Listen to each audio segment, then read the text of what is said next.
Mübarek bulsun, ey mübarek bulsun. Mübarek bulsun, mübarek bulsun. Mübarek bulsun, ey mübarek bulsun.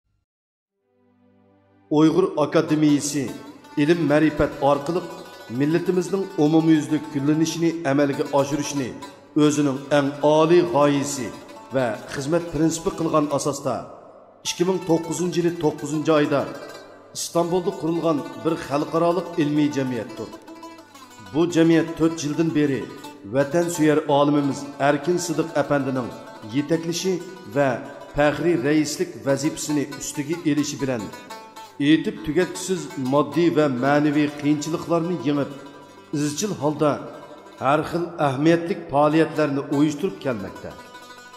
Tamamen digidek o'z a'zolarining fidokorligi va bir qism ilm suyar qarindoshlarning yordami bilanla xolisona xizmatda bo'lib kelgan bu jamiyat 4 yil jarayonida qo'lga keltirgan natijalari orqali vatan ichi sirti bo'libmi vatan ichidagi keng xalqqa eng to'nilgan va ularga eng kuchli ilhom bergan ilmiy jamiyatga aylangan bo'lsa, vatan sirtidagi olim ziyolilarning va ilm suyar o'quvchilarning bir-biri bilan uchrashadigan va fikr almashtiradigan birdan-bir makoniga aylangan.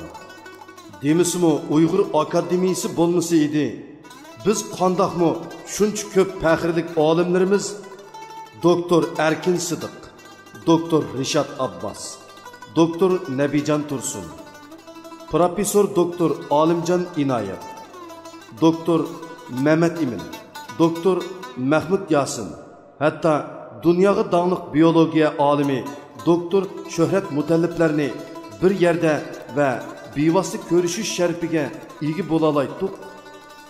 Siz balkim Uyg'ur Akademiyasini texi bilmaydigan ve hech qanday bir faoliyatiga qatnashib boqmagan bo'lishingiz mumkin. Undaq bo'lsa, qarang, bu hayajonli ko'rinishlarga, unutilg'isiz xotiralarga, hech qanday davlat ve organning yordamiga tayanmasdan 4 qitim xalqaro Uyg'ur doktor olimlari ilmiy muhokama yig'ini, 3 qitim Uyg'ur doktor ve magistr o'quvchilar ilmiy muhokama yig'ini, 3 qitim ona tilni xotirlash kuni ilmiy muhokama yig'ini, 12 qaror turkcha kurs, No'ruz tabriklash faoliyati, sonsizligan ahamiyatli ziyoratlarni elib berish osonmi? Mayli kim bo'ling, murakkab turmush qaynimida siz ko'rib o'ltirgan mushu unutilg'isiz kartinalarning butunlay xolisona emgak va to'xtovsiz fidokorliklarning mas'uli ekanligini o'ylaganingizda akademiya hay'at a'zolariga va ularni qo'llab-quvvatlagan barliq vatan suyarlarga opirin demay turolmaysiz albatta. Hammaylar obdan biladigan shundoq bir haqiqat borki, mayli qaysi shaklda bo'lsin, vatan millat uchun xizmat qilishda to'solg'ular intayin ko'pdir. Bu ish to'limi jafoliqdir, charchatqusidir. Uyg'ur Akademiyasimi son sanoqsiz sinoqlarga, etib tugatkusiz moddiy qiyinchiliklarga, ro'yi besimlarga duch kelgan bo'lsa-mu, akademiya hay'at a'zolari umidsizlikni o'ziga yot bilgan. Oxirgi nishon uchun qilchi tavranmas qaysar ruhi, sabr toqati, ajoyib fidokorligi bilan har qanday ahvol ostidami ishkilanmasdan o'z yo'lini davom qildi. Hatto jafo mushaqqatlarni tajriba savoqqa aylantirib, barliq akademiya hay'at a'zolari bir niyat bir maqsadda kelgusi nishonga texmi kuchli qadamlar ilishga boshladi.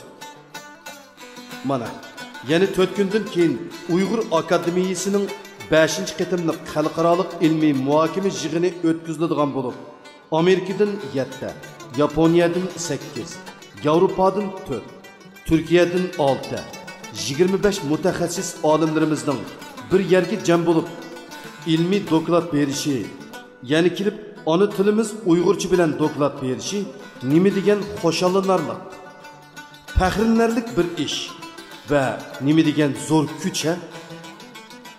Aslidimi shundoq. Biz Uyg'urlar hargiz ojiz emas. Uyg'urlarning akademiyasi bo'lgan Uyg'ur akademiyasimi hargiz ojiz emas. Xuddi har qanday yo'g'on bir tüp chinar daraxtiningmi bir tal urug'dan o'nib chiqqanidek, har qanday qattiq toshnimi yerib chiqadigan tavranmas iroda bilan o'z kuchimizni birlashtirsakla, hamon bir kuni o'z tilimiz, tariximiz, dinimiz, madaniyatimizni cho'nqirlab tadqiq qilib, o'z qalamimiz bilan dunyoga e'lon qiladigan butun bo'limlarga va hatto Uyg'ur universitetigacha ega bo'lgan haqiqiy ma'nodagi Uyg'ur akademiyasini cho'qim qurib chiqa olamiz. Duo qilinglar. 5-qitimlik xalqaroliq ilmiy muhokama yig'ini bu nishon uchun etilgan eng xayrli qadamlar bo'lib qolgusi va bugungi bu uchrashishimiz aslimalardan mangu o'chmaydigan tarixiy ahamiyatli bir uchrashish bo'lib qolgusi.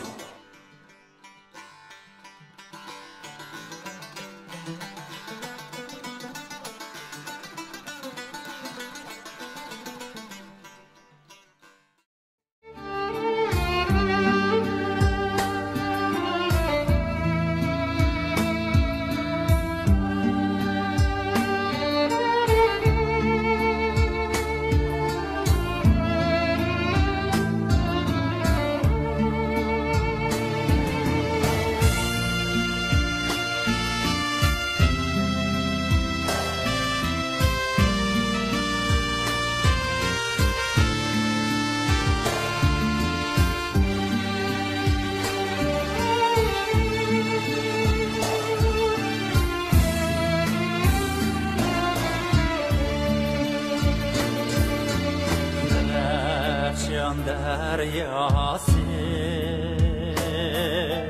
ve hayvat uzun gelsen ipip asırlar boyu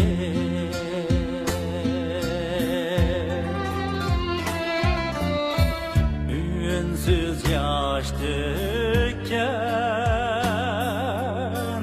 dertli senden amayan esirdi küye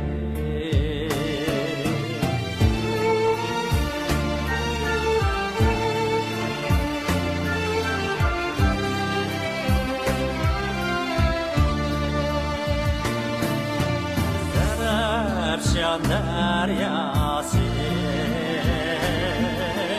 ve hayvat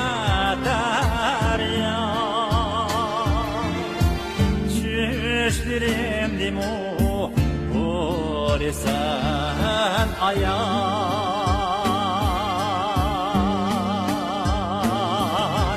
anam sütidek diklim cismimde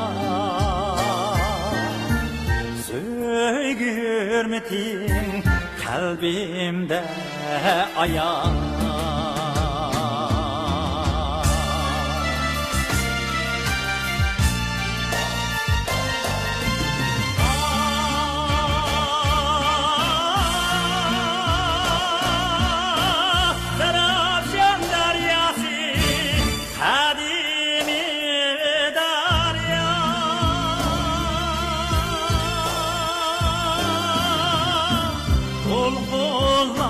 yasap aksan hayvan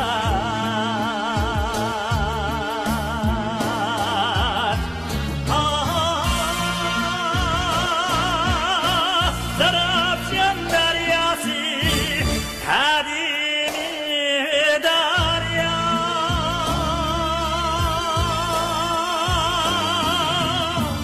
aksan şerifler yüzünü pav aban